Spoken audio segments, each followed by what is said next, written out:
Good morning guys, कैसे हैं आप लोग? आप सब बहुत अच्छे होंगे, अपने कामों में व्यस्त भी होंगे। और टाइम हो गया है 8:30 और मैं तो बहुत जल्दी उठी थी। आज 5:30 बजे के आसपास उठी थी। तो सारे प्लांट्स में पानी दे दिया है, झाड़ू लगा दी सारे के। और अब मैं तलान साहब के लिए ब्रेकफास्ट बना रही हूँ। तो ब्रेकफास्ट में क्या है, यहाँ मैंने चाय बननी रख दी है और यहाँ पे बेसन के चिल्ले बना रही हूँ। उसको सवेरे उठते ही कुछ थोड़ा सा ठोस खाने को चाहिए। तो यहाँ किचन में ये चला हुआ है। और बाहर प्लांट्स का भी मैं थोड़ा सा व्यू दे दूँ आप लोगों को।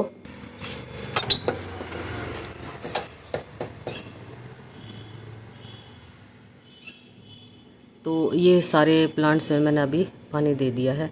तो सवेरे सवेरे इसका भी काम हो गया है। ये देखो, जल्दी उठी थी ना, तो यहाँ मैंने इस सूट की कटिंग कर ली है और जो पेस्टिंग करनी थी ना वो भी कर ली है। तो चुन्नी मैंने इसकी तैयार कर दी है। तो यहाँ मशीन रखी हुई है। तो अब काम फिनिश करने के बाद और फिर मैं मशीन का काम करूँगी। कल जो है चुन्नी का काम किया था, तो आज मैं कमीज़ सिलूँगी। तो ये चला हुआ है और किचन में मेरा ये तैयारी चली हुई है। तो आज भी देखती हूँ, शायद मैं खिचड़ी ही बनाऊँगी। तो बाकी तलन साहब के लिए अभी ये चिले बना देती हूँ। तो अभी मैं बनाऊँगी गूंद के लड्डू। और ये गाय का घी मैंने कढ़ाई में डाल दिया, बड़ी सी कढ़ाई ली है। और ये गोंद है और ज़्यादातर ये सर्दी में ही खाया जाता है क्योंकि इसकी तासीर थोड़ी सी गर्म होती है। अच्छा, यहाँ पे गेहूं का, देसी गेहूं का आटा बना लिया है। थोड़ा सा मोटा बनाया है, जैसे रोटी बनाते हैं ना उससे थोड़ा सा मोटा बनाया है। अब घी को ना गरम कर लेंगे। गरम कैसे होगा, कैसे पता चलेगा? जैसे हम एक गूंद की ना ये जो डली है ये डालेंगे, ये तुरंत ऊपर आ जाएगा तो समझ लो घी गरम हो गया है। तो इतना ही गरम हमने घी चाहिए, ठंडा घी नहीं चाहिए क्योंकि ये फूलेगा नहीं गूंद। तो गरम घी में डालेंगे ना तो ये एकदम ऐसे डालेंगे जैसे डली, तो ये एकदम से ऊपर आना चाहिए। ये देखो। तो अब इसमें गूंद डाल देते हैं धीरे से, और ध्यान से गूंद डालना होता क्योंकि इसमें छींटे लगती हैं।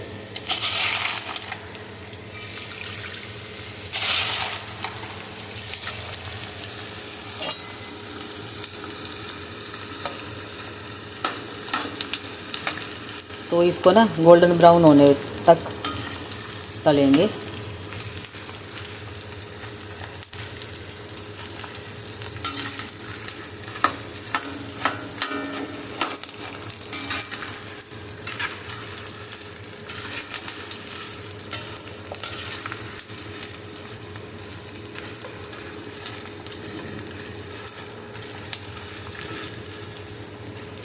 और अब इसको निकाल लेंगे।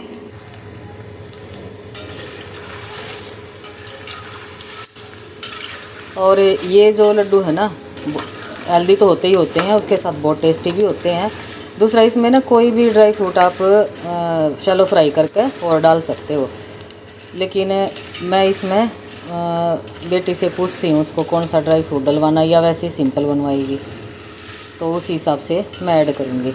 और इसमें ऑर्गेनिक खांड का मैं यूज़ करूँगी। बाकी आपके पास कोई भी खांड हो उसका यूज़ करना, बेसिकली चीनी का यूज़ नहीं करना है। अब इसको निकाल लेते हैं। देखो कलर चेंज हो गया ना, तो इसको निकाल लेते हैं।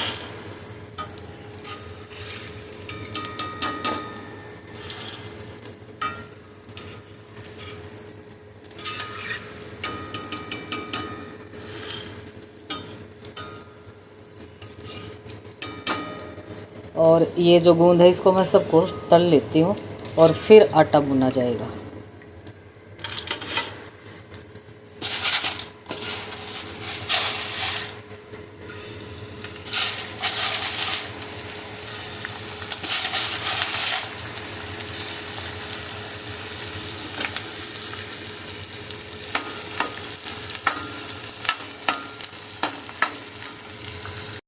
अब ये गूंद हो गया सारा और चिमनी चल रही है, मेरी आवाज़ थोड़ी सी कम ही आएगी।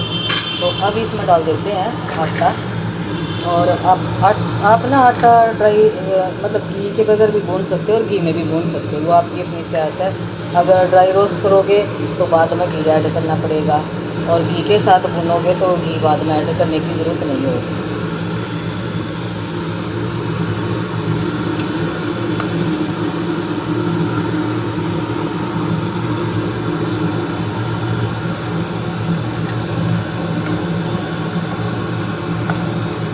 तो और ये जो आटा है ना वो सिम आंच पे भूनना है, तेज़ आंच पे नहीं भूनना है।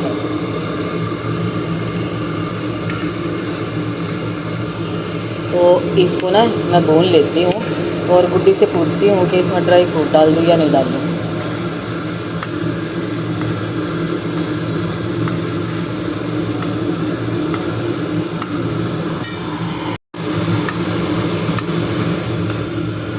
अब ये देखो ये आटा भून गया है, तो इसको मैं निकाल लूँगी। और देखो सिम आंच पे ही मैंने इसको भूना है, और ये जो आटा और है इसको और भून लेंगे।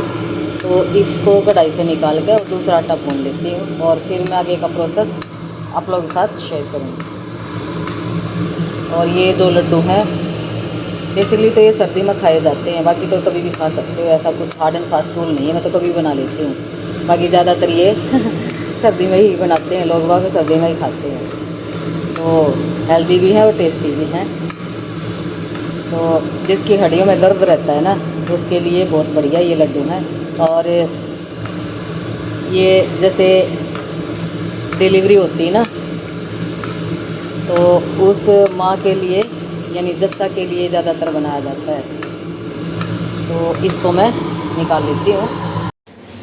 अब ये देखो ये सारा जो है आटा मैंने भून लिया है, यहाँ गोंद भी हो गया है। और अब इसमें डालूँगी मैं ये ऑर्गेनिक खांड। तो इन सबको मिक्स करके या तो इसको ऐसे कैसे रख सकते हो या इसके लड्डू बना सकते हो। इसमें मैं ड्राई फ्रूट नहीं डालूँगी, गुड्डी ने मना कर दिया। तो इसको मैं अच्छे से मिक्स कर लेती हूँ।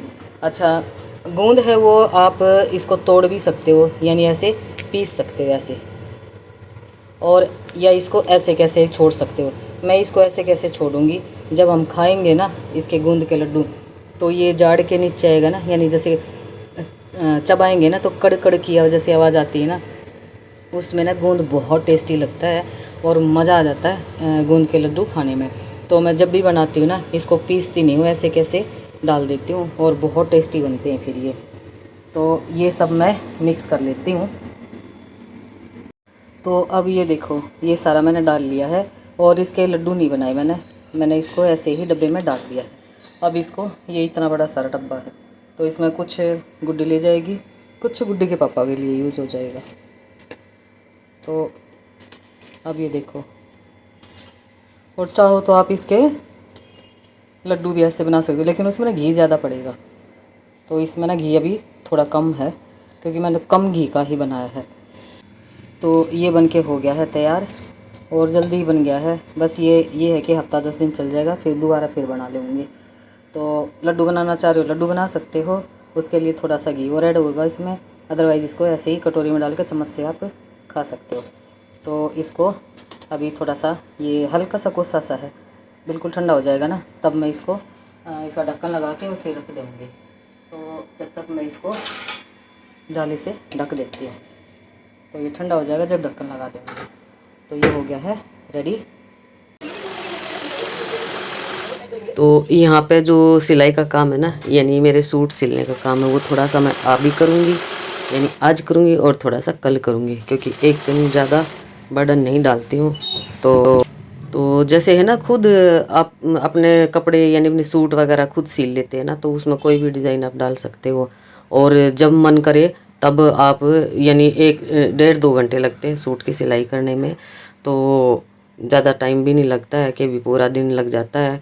लेकिन वो है कि जैसे पूरे घर का काम करके ना थोड़ा बहुत एक दिन सिल लिया, यानी सलवार एक दिन सिल ली, कमीज़ एक दिन सिल लिया, तो ऐसे करके ना आप खुद बना सकते हो, कोई भी डिज़ाइन बना सकते हो। कोई लेस रखी है, कोई मैचिंग का कोई और प्रिंट का कपड़ा रखा है, प्लेन सूट है, तो कोई भी डिज़ाइन बना सकते हो। तो ऐसे मैं रैंडमली बनाती रहती हूँ, और मेरे कोई भी सूट है ना बिल्कुल सिंपल नहीं मिलेंगे, किसी में लेस लगी हुई मिलेगी, किसी में कोई डिज़ाइन निकला हुआ मिलेगा। तो मेरे ना कोई भी सिंपल सूट नहीं मिलेंगे, और मुझे पसंद भी नहीं है बिल्कुल सिंपल सा रहना। तो मेरे तकरीबन सूटों में ना कोई डिज़ाइन मिलेगा। तो जब भी मुझे थोड़ा सा टाइम लगता है ना, जब भी मेरा मूड होता है, तो मशीन रख लेती हूँ। और पैरों वाली जो मशीन होती है ना, उसमें थोड़ा सा आसान भी हो जाता है। एक तो जल्दी सिल जाते हैं सूट, और दूसरा डिज़ाइन बनाने में, क्योंकि दोनों हाथ फ्री हो जाते हैं ना, तो हाथ की मशीन से थोड़ा सा मतलब डिफ़िकल्ट होता है। तो ये बहुत पुरानी मेरी मशीन है, तो मेरी शादी के टाइम की मशीन है।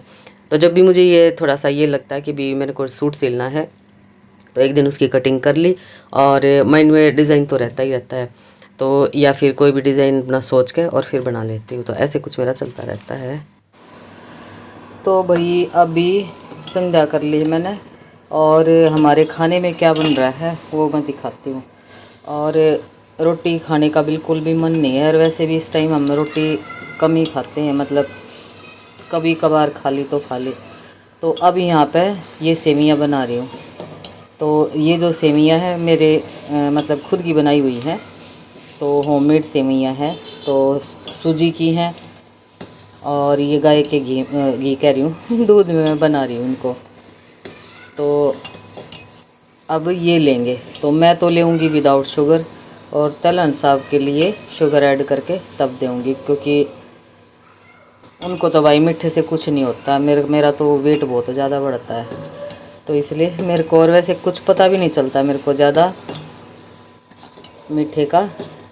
तो जैसे खीर भी होती है, ओट्स होते हैं, सेवइयाँ होगी दूध में बनी हुई, तो मैं विदाउट शुगर ही लेती हूँ। तो मुझे ऐसा कुछ खास फ़र्क नहीं पड़ता है, लेकिन उनको मीठा चाहिए, वो वैसे भी मीठा खाते रहते हैं। तो अब ये हमारा खाना है। तो अभी तलन साहब नहाने गए हुए, नहा के आके तब खाएंगे। जब तक ये बन जाएगी, जल्दी बन जाती है, बस दूध थोड़ा सा बॉयल किया, और सेवइयाँ डाली, और तेज़ आंच पे इसको, मतलब दूध थोड़ा सा गाढ़ा हो जाए तब तक ही पकाना होता है। बाकी दूध ऑलरेडी गाढ़ा हो ना, तो सेवइयाँ बनने में ज़्यादा देर नहीं लगती है, बहुत जल्दी बन जाती है। सूजी की हैं तो थोड़ी फूल भी जाती हैं ये। तो ये है। और आजकल है ना छोटे छोटे मच्छर है ना बहुत ज़्यादा आए हुए हैं बाहर। लाइट में ना इतने सारा, मतलब वो जो धान में होते हैं ना, खेतों में जो जीरी लगाते हैं, तो उनमें वो मच्छर होते हैं। इस टाइम पे है ना वो सारे, लाइट जैसे ही जलती है तो वहाँ भी इकट्ठे हो जाते हैं। सुबह मैं झाड़ू लगाती हूँ ना बाहर, जहाँ पे प्लांट्स रखे हुए हैं, इतने सारे, मतलब इतने सारे इकट्ठे हो जाते हैं, मरे हुए मिलते हैं सवेरे। तो अब ये थोड़े दिन तो यही छपा रहेगा इनका। तो बस अब ये होगी है, तो गैस को कर देंगे बंद, और थोड़ी सी ठंडी हो जाएगी तब खाएंगे।